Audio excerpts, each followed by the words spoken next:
Hyderguda MLA quarters లో tea Congress incharge Meenakshi Natarajan సమీక్ష ప్రారంభమైంది.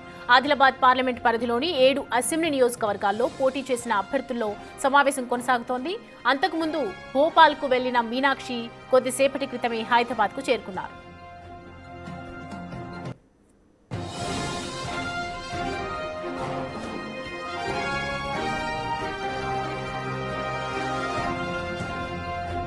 ఈ అంశానికి సంబంధించి పూర్తి డీటెయిల్స్ మా ప్రతినిధి హేమ అందిస్తారు. హేమ, మీనాక్షి నటరాజన్ ప్రస్తుతం సమీక్ష సమావేశంలో ఏం జరుగుతోంది, రివ్యూ ఏముంది?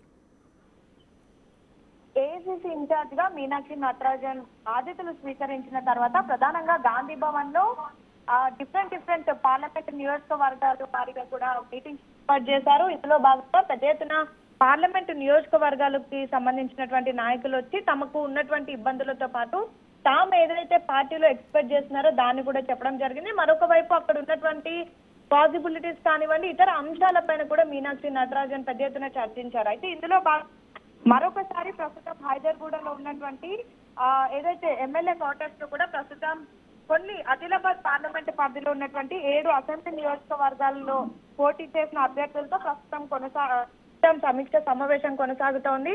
అయితే గతంలో ఎప్పుడైతే మీనాక్షి నటరాజన్ పార్లమెంట్ వారిగా మీటింగ్స్ పెట్టినటువంటి సమయంలో కూడా ఒక్కొక్క ఎమ్మెల్యేను పిలిచి కూడా పర్సనల్ గా మాట్లాడతాను అంటూ కూడా హామీ ఇచ్చారు. ఎందుకంటే ఎంతో మంది ఎమ్మెల్యేలు తమకున్నటువంటి సమస్యలు నేరుగా అటు ముఖ్యమంత్రి రేవంత్ రెడ్డి దృష్టికి కానివ్వండి, హైకమాండ్ దృష్టికి తీసుకొని వెళ్ళడానికి కాస్త ఆలోచిస్తున్నటువంటి సమయంలో నేరుగా ఎటువంటి ఇబ్బందులు ఉన్నా సరే తన దగ్గరికి తీసుకురావాలి అంటూ కూడా ఇప్పటికే మీనాక్షి నటరాజన్ హామీ ఇచ్చారు. ఇందులో భాగంగా ప్రధానంగా కాసేపటి క్రితమే నేరుగా భోపాల్ నుంచి కాచిగూడ రైల్వే స్టేషన్ కి రైలు మార్గంలో మీనాక్షి నటరాజన్ హైదరాబాద్ కి చేరుకున్నారు. చేరుకున్న వెంటనే హైదర్గూడలో ఉన్నటువంటి ఎమ్మెల్యే క్వార్టర్స్ కి ప్రస్తుతం వెళ్లి అక్కడ ఆదిలాబాద్ లో ఉన్నటువంటి 7 నియోజకవర్గాలకు సంబంధించినటువంటి ఎమ్మెల్యేలతో కూడా ప్రస్తుతం భేటీ అవుతున్నారు. ఇందులో భాగంగా అక్కడ ఉన్నటువంటి ఎమ్మెల్యేలు తమకున్నటువంటి ఆశ కానివ్వండి, ఇతర అంశాలు ఏవైతే ఉన్నాయో ఆ నియోజకవర్గంలో ఉన్నటువంటి సిచ్యువేషన్ తో పాటు గ్రౌండ్ లెవెల్లో ఉన్నటువంటి ప్రభుత్వం పార్టీ పైన ఉన్నటువంటి ఒపీనియన్ అన్ని అంశాలను కూడా చెప్తూ ఉన్నారు. మరొక వైపు నియోజకవర్గానికి సంబంధించినటువంటి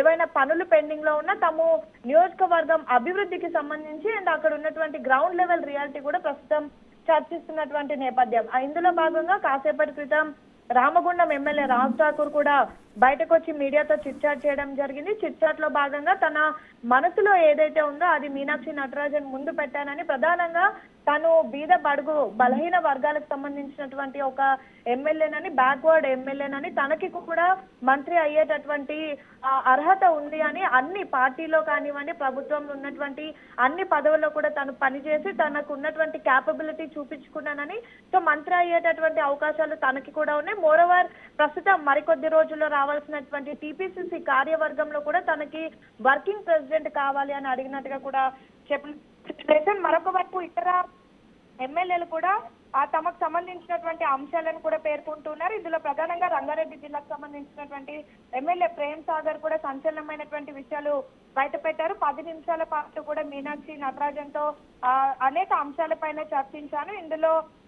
ఇందులో భాగంగా తనకి ఇచ్చినటువంటి సమయం కంటేనే ముందే తను అక్కడికి వచ్చానని కూడా చెప్పడం జరిగింది. మరొక వైపు నేను ఎవరి వద్ద కూడా లొంగి మాట్లాడడం లేదు, సీఎం దగ్గర కూడా చెప్పాల్సిన అంశాలన్నీ కూడా చెప్పాను అంటూ కూడా ఇక్కడి నుంచి వెళ్ళిపోయినటువంటి పరిస్థితి. ప్రధానంగా రీసెంట్ డేస్ లో చూసాము, ఎప్పుడైతే కేబినెట్ ఎక్స్పాన్షన్ ఉంటుంది అని ఒక వార్త బయటకు వచ్చిన తర్వాత ప్రధానంగా సీఎం తో పాటు ఉప ముఖ్యమంత్రి అదేవిధంగా టీపీసీసీ చీఫ్ మహేష్ కుమార్ గౌడ్ వెళ్లి ఢిల్లీలో ఖర్గేతో, కేసీ వేణుగోపాల్ తో చర్చలు జరిపినటువంటి సమయంలో ఖచ్చితంగా కేబినెట్ ఎక్స్పాన్షన్ ఉంటుంది అని ప్రతి ఒక్కరూ భావించారు. ఇందులో భాగంగా తమ నియోజకవర్గాల వారిగా తమకు ఉన్నటువంటి సామాజిక వర్గీకరణను బేస్ చేసుకొని ప్రతి ఒక్కరు కూడా తమకు మంత్రి పదవి కావాలి అంటూ పెద్ద ఎత్తున బయటకు వచ్చి కామెంట్ చేసినటువంటి పరిస్థితి. ఇందులో భాగంగా మనం రంగారెడ్డికి సంబంధించినటువంటి మల్రెడ్డి కానివ్వండి, ప్రేమ్ సాగర్ కానివ్వండి, రాజగోపాల్ రెడ్డి కానివ్వండి, ఇలా అనేక మంది ఎమ్మెల్యేలకు సంబంధించినటువంటి కామెంట్స్ కూడా చూసాం. ఇందులో భాగంగా ఎప్పుడైతే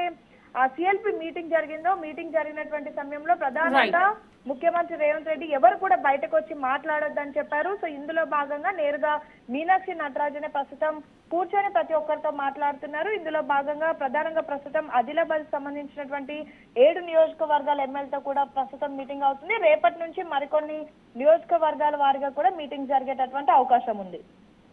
రైట్ హేమ.